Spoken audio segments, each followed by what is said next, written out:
본문은 이제 예수님께서 12살 때 있었던 일로서 마리아와 요셉이 유월절을 지키기 위해서 예수님과 함께 예루살렘 성전에 갔다가 이제 예수님을 잃어버리고 다시 찾은 내용이죠. 지난주에 우리는 이제 마리아와 요셉이 그 정결 예식을 지키기 위해서 이제 그 예루살렘 성전에 갔던 얘기를 봤죠. 거기서 시므온과 안나를 만났고 시므온의 입에서 하나님을 찬양하는 굉장한 내용을 우리가 살펴보았습니다. 시므온의 찬양은 이 서론부 넓게 잡았을 때 이제 누가복음 1, 2장에 등장하는 예수님에 대한 마지막 찬양이라고 말씀드렸죠. 그래서 이제 지난주에 보여줬던 거에서는 마리아의 찬양, 서론부에 1, 2장에 등장하는 마리아의 찬양과 사가랴의 찬양과 시므온의 찬양의 차이점을 말씀드렸지만 여기에는 이제 이 차이점은 그것도 중요한 점을 부각시키는데 마리아의 찬양과 사가랴의 찬양에서는 예수님이 하나님의 백성 이스라엘 백성을 구원하는 구원자로 오시지만 시므온의 찬양에서는 그게 이제 넓게 확대돼서 이방인까지 구하는 이방인의 빛으로 오셨다라는 그 예수님 메시아의 탄생에 대해서 그렇게 예언을 하는 내용을 우리가 보았죠. 그래서 이제 예수님께서 전 세계 만민까지 구원하실 거라는 그 계시에 대해서 예언이 시므온의 찬양을 통해 이루어졌던 것입니다. 그리고 이제 이어지는 맥락 속에서 이제 오늘 2장 마지막 단락에 등장하죠. 처음에 6월절에 예수님 가족이 예루살렘 성전에 갔다가 이제 예수님이 실종이 되죠. 그리고 혼비백산에서 마리아와 요셉이 예수님을 찾다가 3일 후에 성전에 있는 예수님을 발견하고 그리고 마리아가 왜 그랬냐 꾸짖죠. 그리고 예수님이 내가 내 아버지 집에 있어야 될 줄 알지 못하셨나이까 라는 반응을 하고 당연히 이 예수님의 반응이 제일 중요해요. 그리고 이제 뒷부분에 마리아와 요셉은 깨닫지 못했더라. 그들은 다시 이제 돌아가서 예수님이 그들을 받드셨더라. 그리고 아이 예수는 자라가면서 사람들과 하나님께 사랑스러워졌더라는 결론부를 보게 되는 것입니다. 자, 그래서 오늘도 이제 우리가 본문을 보기에 앞서 클레르보의 베르나르두스라는 중세시대 학자이자 수도사라는 이분이 했던 말, 예수가 나를 위해 얼마나 비천한 신분이 되셨느냐에 따라 예수가 나에게는 그만큼 더 귀한 분이 되실 것이다. 참 두고두고 저희가 생각해 볼 수 있는 좋은 경구라고 생각합니다. 이 말씀을 조금 염두에 두시고 오늘도 누가복음 이제 2장 41절부터 42절 말씀을 좀 보도록 하겠습니다. 41, 2절입니다. 그의 부모가 해마다 유월절이 되면 예루살렘으로 가더니 예수께서 12살이 되었을 때에 그들이 이 절기의 관례를 따라 올라갔다가, 자, 시간적 배경이 언제예요? 유월절. 그럼 공간적 배경은 어디죠? 예루살렘 성전입니다. 자, 앞에 보시면 이게 유대력이에요. 저희가 오늘날 사용하는 태양력이랑은 조금 많이 달라요. 그래서 여기 동그라미 치신 데 보면은 아래쪽에 숫자가 뭐라고 돼 있어요? 1이라고 돼 있죠. 그래서 이 유대력으로 니산월, 아비벌이라고도 하는 이 유월절이 속해 있는 이 달은 유대력으로 치면은 첫 달이에요. 첫째 달. 한 해에. 우리 태양력으로는 3월, 4월경 이렇게 맞물려 있어요. 그래서 요 유대력으로 첫 달, 이 니산월 14일 저녁이 되면 이제 어린 양을 잡아서 하나님께 제사를 드리는 거죠. 그래서 이제 과거 이스라엘 백성이 애굽으로부터 하나님께서 이제 그들을 해방시키고 자유를 주셨을 때 그 날을 자유의 날을 기념, 해방의 날을 기념, 하나님께서 자신들을 구원한 날을 기념하기 위해 양을 잡고 하나님께 이제 드리는 것이죠. 그리고 15일 저녁부터 빵에 누룩이 들어가지 않은 빵, 무교병을 일주일 동안 먹으면서 이제 지내는 거예요. 그러면서 무교절을 지내는 거죠. 7일 동안. 그래서 6월절 하루 더하기 무교절 7일 하면 총 8일 동안 이 이제 6월절 무교절 절기를 이스라엘 백성들이 지냈다는 것이에요. 자, 마리아와 요셉이 이 유월절을 지키기 위해서 이제 예루살렘으로 갔죠. 원래 율법에는 성인 남자들만 이제 이 율법을 지키라고, 유대 3대 절기를 지키라고 명하고 있는데, 마리아가 해마다 부모가 6월절이 되면 예루살렘으로 가더니 라는 말을 봐서 마리아가 항상 요셉과 동행했다는 사실을 알 수 있죠. 남자에게만 요구됐지만 마리아가 항상 같이 갔던 것으로 보아서 마리아의 신앙이 매우 좋았다라는 것을 우리가 알 수 있죠. 그런데 여기서 마리아와 요셉이 매년 예수님을 1살, 2살, 3살, 4살, 오늘 12살이니까 12살까지 매년 데려갔는지, 아니면 3살 때는 데려가고 5살 때는 안 데려가고 그랬는지, 아니면은 12살 되던, 오늘 본문에 예수님 12살 되던 해에 처음 데려갔는지 그건 잘 모르겠어요. 어쨌든 예수님 12살 되던 해에 마리아와 요셉이 예수님을 데리고 이제 예루살렘으로 데려갔죠.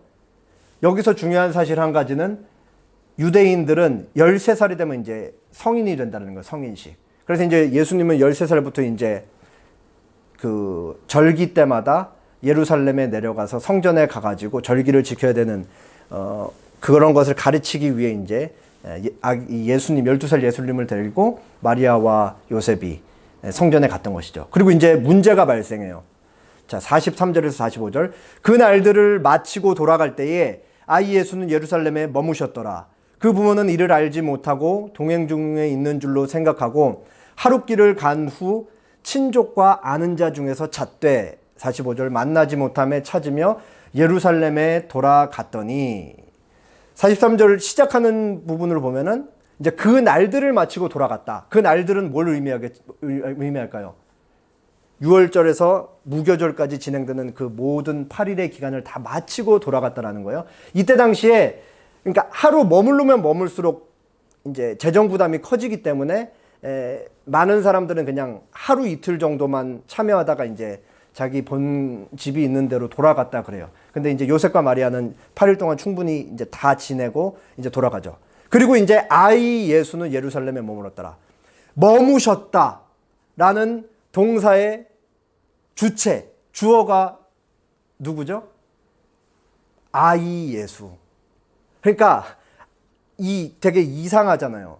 부모가 잃어버렸다라는 것을 뒤에 밝히기 전에 아이 예수가 예루살렘에 자발적으로 머물렀다. 되게 이상하죠. 12살 예수님이 머무셨다는 게. 그러니까 의지적으로 예수님이 머무셨다는 걸 지금 독자들에게 알리고 있는 거예요.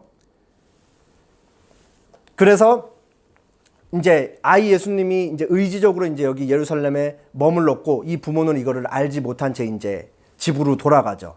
근데 가다가 예수님이 이제 잃어버린 걸 알게 돼서 이제 화들짝 놀라는 건데, 요런 배경을 이해하시면 조금 더, 그냥 오늘날 같은 핵가족 문화에서는 마리아와 요셉이 예수님 손잡고 이렇게 같이 갔으면 어떻게 아이를 잃어버릴 수 있냐라는 생각이 들지만, 요런 배경을 조금 들으시면 이해가 되실 거예요. 여기 늘 보여드렸듯이 요 빨간색 길, 나사렛에서 이제 그 요단강 아래쪽 요쪽 길로 내려갔다가 쭉 내려오면 여리고성이 있는데, 여리고성에서 이제 예루살렘으로 올라갈 때 이제 1000m 정도 되는 높이로 올라가야 된다고 말씀드렸죠. 근데 여기 길이 굉장히 험해요. 이런 길이어서 강도 출현이 이제 되게 잦단 말이죠. 그 선한 사마리아인 비유도 이제 요런 배경을 갖고 있는데, 그렇기 때문에 일반적으로는 이제 나사렛에서 예루살렘 성전까지 갈 때는 먼 길을, 짧지 않은 3, 4일 되는 길을 가야 되기 때문에 가족끼리, 마을 공동체에 있는 가족들끼리 이렇게 모여가지고 이 무리를 이루어서 이제 같이 행렬을 가듯이 이제 간다 그래요. 이때 행렬 지었을 때 보통은 여자 성인들은 앞에 아이들과 함께 있고, 남자 성인들은 이제 뒤에서 같이 이제 뒤따라가는 식으로 이제 행렬을 이루어 갔대요. 그러니까 마리아 생각에는 우리 아들 예수가 아빠와 있겠구나. 그리고 요셉의 머릿속에는 엄마와 있겠구나. 요 생각을 하면서 이제 별 문제 없이 간 거예요. 저녁이 되면 이제 하루 만에 갈 수 없으니까 쉴 거 아니에요? 쉬는 게 아니라 이제 하루 머물러야 되니까 잠을 자야 되면 그때는 가족끼리 모일 거냐, 다시. 그때 딱 봤더니, 아이고, 12살 예수님이 없는 거예요, 거기에. 그러니까 이제 화들짝 놀라면서 이제 둘 다 혼비백산 하는 거죠. 그러면서 이제 무리에서 뭐 친척 있는 데서 찾고, 이제 무리 그 같은 행렬에서 찾다가 이제 없는 거예요. 그러면서 3일 길에 이제 걸려서 이제 다시 그 예루살렘으로 돌아가고 그거고 3일 있다가 이제 예수님을 만나게 되는 것이죠. 자, 여기서 예수님을 만났을 때 마리아와 요셉이 굉장히 이제 좀 희한한 광경을 보는 거예요. 이제 예수님이 성전에서 율법학자들 사이에 이렇게 계시면서 그들의 얘기를 듣기도 하고 받아치기도 하고 답변도 하고 이런 식으로 이제 막 대화를 토론을 벌이고 있는 것을 보는 거죠. 그러면서 이제 47절에 보시면은 이 듣는 자가 예수님이 하시는 지혜, 예수님께서 보이신 지혜와 예수님이 하신 대답을 듣고 놀랍게 여겼다. 여기서 그 대답이란 말은 사실 어떤 주제를 가지고 그 주제를 명확하게 간통하는 이해력을 얘기를 해요.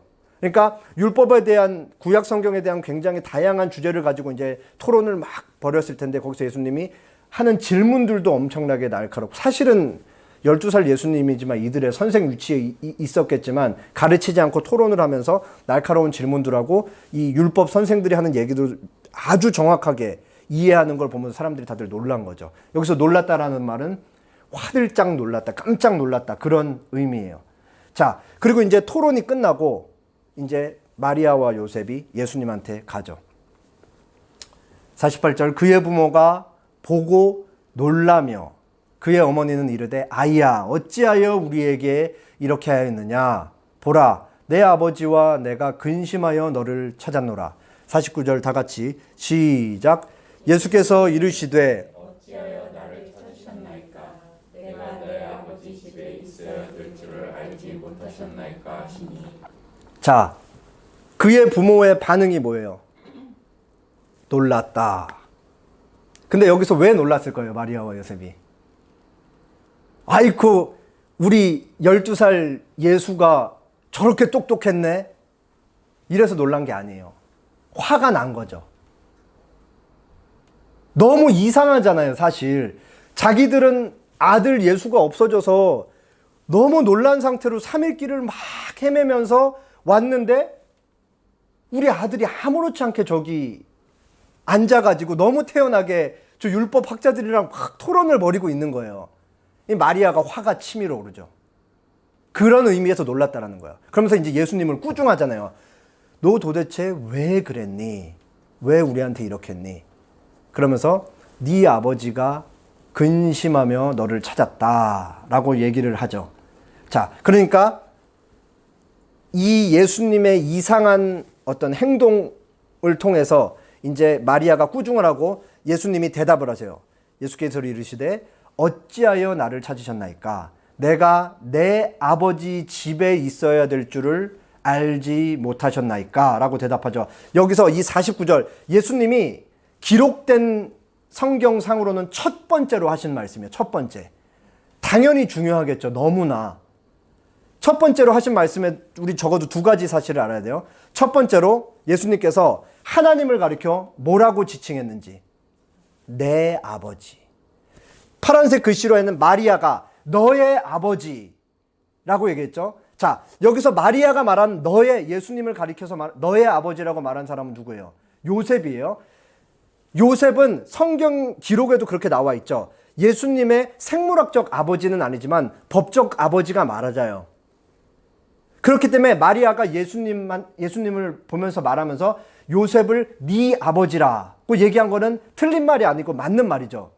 동시에 예수님이 나에겐 다른 아버지가 있다. 더 근본적인 아버지인 하나님 아버지다. 라고 그러면서 하나님 아버지를 내 아버지라고 얘기를 하고 있단 말이에요. 둘 다 맞는 말이지만 엄청 대조적이에요.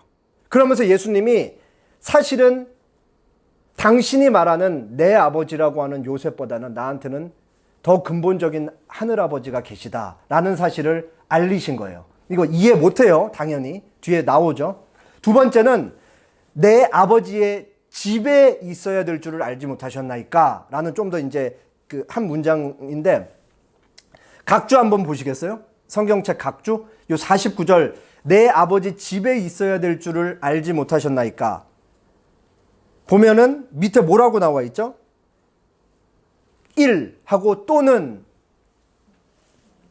내 아버지 일에 관계하여야 할 줄을 알지 못하셨나이까? 그러니까 두 가지 다 번역이 가능해요.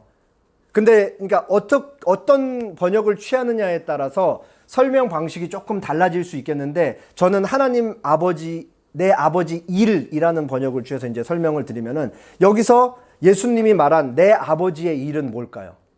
하나님의 일, 하나님의 구원 역사를 이루어가는 그 일, 하나님께서 구원 역사를 이루어가시는 그 일이라는 것이죠.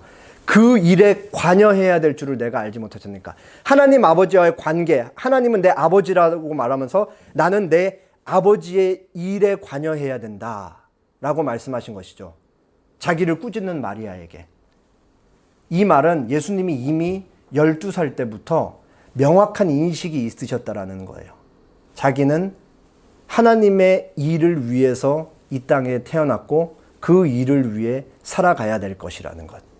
그게 이제 앞으로 12살이면은 30세부터 예수님 공생에 시작했으면 17년 이상은, 17년, 18년은 그 마리아와 요셉의 아들로 자라가시는데, 이 예수님께서 첫 번째 하신 말씀 통해 이제 이거를 알리시는 거죠. 그러면서 예수님은, 하나님의 말씀에 순종해야 되는 그 일을 통해 부름을 받았다라는 것을 마리아에게 알리고 계신 거죠. 마리아에게 알리고 있는 거죠. 마지막 결론부입니다. 그 부모가 그가 하신 말씀을 깨닫지 못하더라. 당연히 깨닫지 못하겠죠. 예수께서 함께 내려가사 나사렛에 이르러 순종하여 받드시더라. 그 어머니는 이 모든 말을 마음에 두니라. 예수는 지혜와 키가 자라가며 하나님과 사람에게 더욱 사랑스러워 가시더라. 그 영화를 보는 사람들 사이에 이런 말이 있어요. 어떤 영화는 영화가 끝난 후에 비로소 관람이 시작된다. 요 말뜻의 본뜻과 상관없이 이게 마리아에게 해당이 돼요. 마리아는 지금 마리아가 예수님이 하시는 말씀과 예수님한테 일어나는 일들, 자기가 수태고지를 받은 모든 것들을 다 마음에 이제 새겨서 계속 쌓아두고 생각을 하잖아요.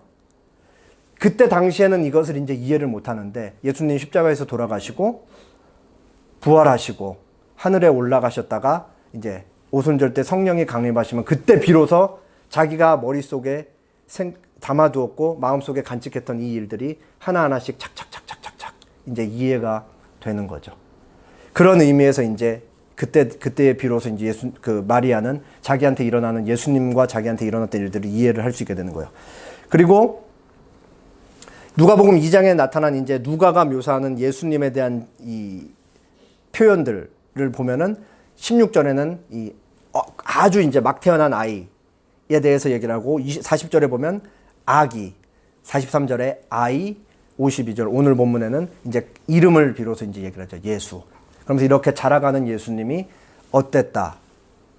사람들, 지혜와 키가 계속 자라가면서 사람들에게 더욱 사랑스러워졌고, 당연히 하나님께서도 더욱 사랑스러워갔다라고 하죠. 여기서 이제 우리는 100% 하나님과 100% 사람인 예수님이 이 인간 예수로서, 인성을 가진 예수로서 그렇게 점점점 자라가셨다라는 사실을 우리가 여기서 확인할 수 있는 거죠. 생각해보면 사실은 예수님이 한 인간 안에 신성과 인성이 같이 있는데, 신성으로서는 지혜가 이미 완성되어 있는 거니까 자라갈 수는 없는 거잖아요. 그러니까 여기서는 인간 예수가 자라갔다라는 그런 모습을 보여주고 있는 것이죠. 자, 제가 그 설교 초반에 말씀을 드렸죠. 오늘 본문 2장 마지막 단락인데, 예수님의 출생과 예수님의 공생애에 어떤 역할을 한다 그랬어요? 다리 역할을 한다고 제가 말씀을 드렸죠. 여기서 우리는 두 가지 사실을 놓치면 안 돼요. 첫 번째, 아까 아이 예수는 예루살렘에 머무셨더라 라는 그 표현에서 보았듯이 예수님이 자발적으로 머무셨다라는 사실을 우리는 놓치면 안 되고, 그러니까 두 번째로는 예수님이 왜 자발적으로 선택하냐? 자기 부모에게 뭔가를 알리기 위해서. 그래서 오늘 우리가 읽은 이 2장 마지막 단락을 그냥 마리아와 요셉이 예수가 잘 있겠거니 하고 예수님을 잃어버린 사건으로 읽으면 안 돼요. 의도적으로 발생한 사건이라는, 예수님이 의도적으로 거기에 머무셨고 뭔가를 알리기 위하셨다라는 사실을 우리가 놓치면 안 되는 거죠. 한번 잘 생각해 보세요. 예수님이 모르셨을까요? 자기가 거기서 자취를 감췄을 때, 실종됐을 때, 의도적으로 사라졌을 때 마리아와 요셉이 얼마나 걱정하면서 애태우면서 속상해하면서 막 정신없이 자기를 찾을 걸 몰랐을까요? 예수님이 너무 그 사실을 잘 알고 있었더라고요. 그리고 아까 네가 왜 그랬니? 우리가 근심하면서 찾지 않았냐 할 때 근심하다라는 표현은 굉장한 아픔을 느꼈다라는 의미거든요. 예수님이 그걸 알고도 살아셨다고요. 왜냐? 뭔가를 가르치기 위해서 그런 것이죠. 예수님은 어느 시점까지는 30살 전까지는 마리아와 요셉의 자녀로 살아갈 것이지만 사실 하나님께서 정하신 그 공생애의 시작부터는 더 이상은 어떤 의미에서는 마리아의 아들로 더 이상 사는 게 아니시죠. 오늘 본문의 표현대로 하나님의 일, 그것을 위해 이제 예수님이 사셔야 되는 때가 오시는 거예요. 그거를 미리 이제 한번 말씀을 하시는 거죠. 나는 당신이 경계해야 되는 것이 있다. 나는 내 육신의 부모보다는 하늘 하나님, 내 본래 아버지의 뜻을 받들면서 살아야 되는 그런 존재로 태어났다. 나는 그런 숙명을 갖고 있다.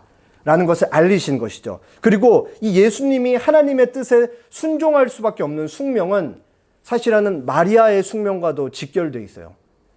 이 예수님의 숙명 때문에 마리아가 엄청난 고통을 당할 수밖에 없는 숙명을 갖고 태어나는 것이죠.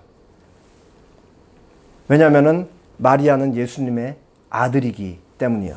글을 하나만 소개하겠습니다. 이 사건은 예수님이 순종하셔야 하는 요셉이 아닌 다른 아버지가 계심을, 설사 그 순종이 부모에게 고통을 일으킬지라도 그러셔야 함을 분명히 밝힌다.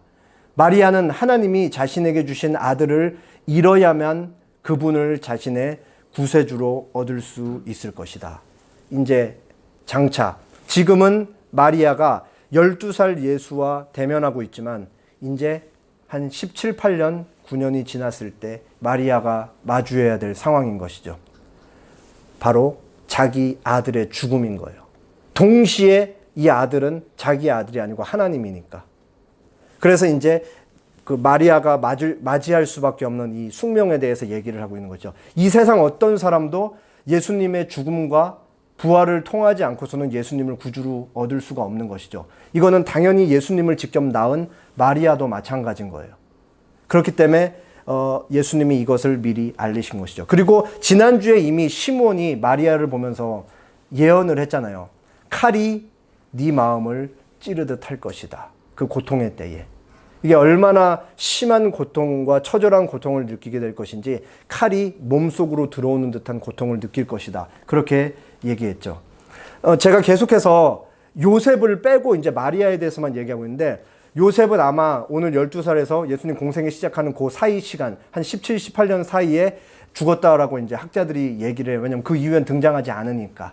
그래서 이제 이 마리아에 대해서만 얘기를 하고 있는 거야. 그리고 이 고통은 마리아가 오롯이 경험할 고통인 것이죠.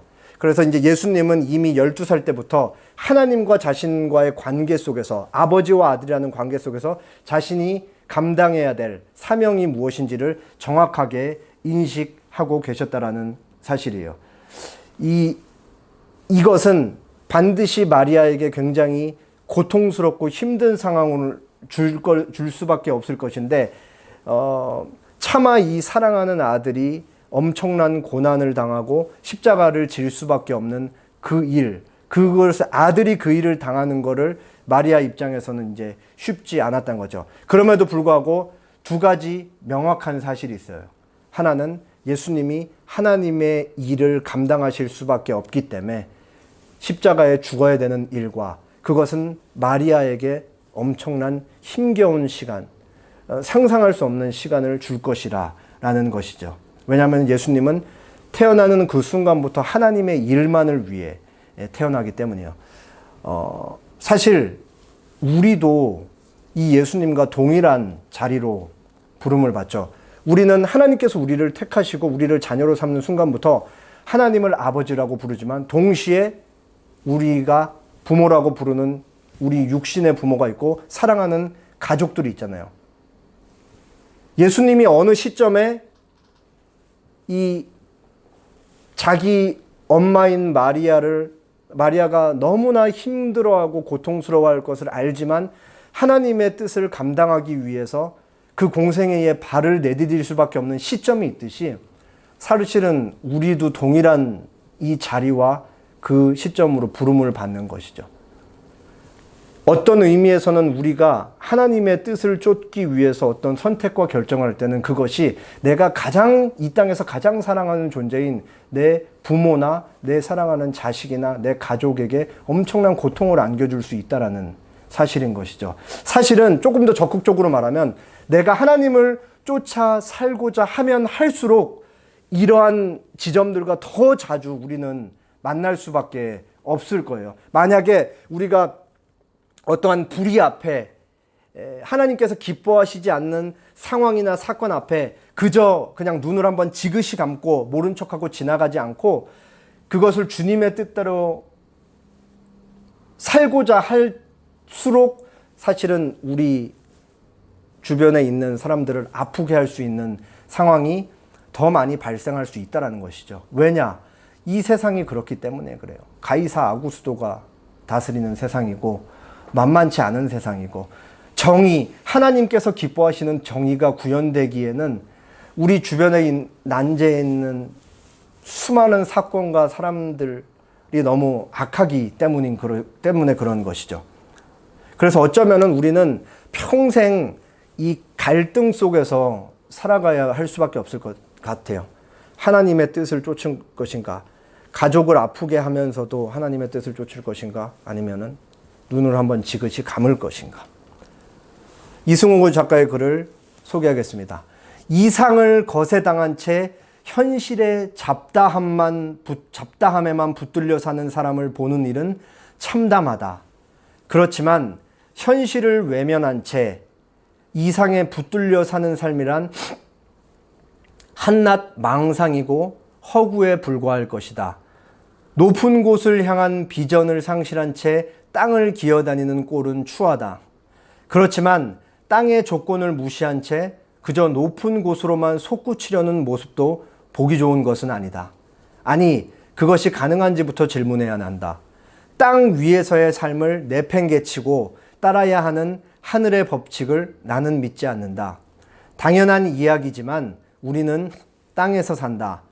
땅에서 하늘을 실천하는 것이 우리의 삶이다. 여기서 이제 이상을 진리로 바꿔 읽어도 좋을 것 같아요.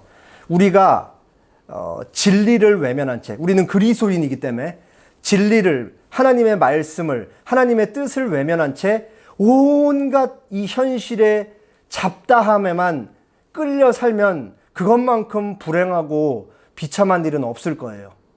반면에 우리가 하늘의 뜻만 쫓으면서 이 땅에서 일어나는 일과 사건과 마주하는 상황과 사람들은 다 터부시하며 살면 그것도 잘못된 것이죠. 우리는 그 사이에서 긴장관계 속에서 갈등하면서 균형을 잡으면서 살아야 되는데 그것이 어떤 삶이냐? 바로 이 땅에서 하늘을 실천하는 삶인 것이죠. 근데 이 땅에서 하나님의 뜻, 하늘의 뜻을 실천하면서 사는 것이 우리의 삶이라고 하는데 여기에는 너무 많은 내용을 함의하고 있어요. 사실은 우리의 좌절과 고통, 분노, 상실, 아픔 등 무수히 많은 우리가 겪어야 될 일들과 그리고 우리가 느껴야 될 감정과 삶의 내용이 사실 여기에 담겨 있는 것이죠. 그리고 이러한 하늘의 뜻을 이 땅에서 받들면서 하나님의 기뻐하심을 늘 추구하면서 살다라는 삶은 너무나 많은 것을 담고 있는데 여기에는 당연히 우리 사랑하는 가족을 어느 시점에는 희생시켜야 한다는 것과 사랑하는 사람들이 우리가 하는 고통 때문에, 우리가 하는 결정과 선택 때문에 고통을 당해야 될 수 있다는 것도 포함되는 것이죠. 그래서 바빙크가 이런 말을 했어요. 그리스도는 심령이 가난한 자, 마음이 청결한 자, 온유한 자 등이 복되다고 일컬었다. 왜냐하면 비록 그들이 여기 지상에서 의를 위하여, 그리스도를 위하여 핍박을 받을지라도 그들은 언제나 하늘나라와 그 유익들을 상속할 것이기 때문이다. 그러므로 그 나라의 법은 누구든지 반드시 예수를 위하여 모든 것을 포기해야 하는 것이다. 누구든지 아버지나 어머니, 아들이나 딸을 예수님보다 더 사랑하면 예수님에게 합당하지 않고, 누구든지 자기 십자가를 지지 않고 예수님을 쫓으면 예수님에게 합당하지 않다. 자기 목숨을 잃는 것이 자기 목숨을 얻는 것이다. 그러나 이 자기 부인은, 자기 고문, 자기 파괴 같은 것이 아니라 바로 자기 자신을 구원하고 영생을 소유하며 예수를 위하여 벌었던 모든 것을 다시 받는 길이다.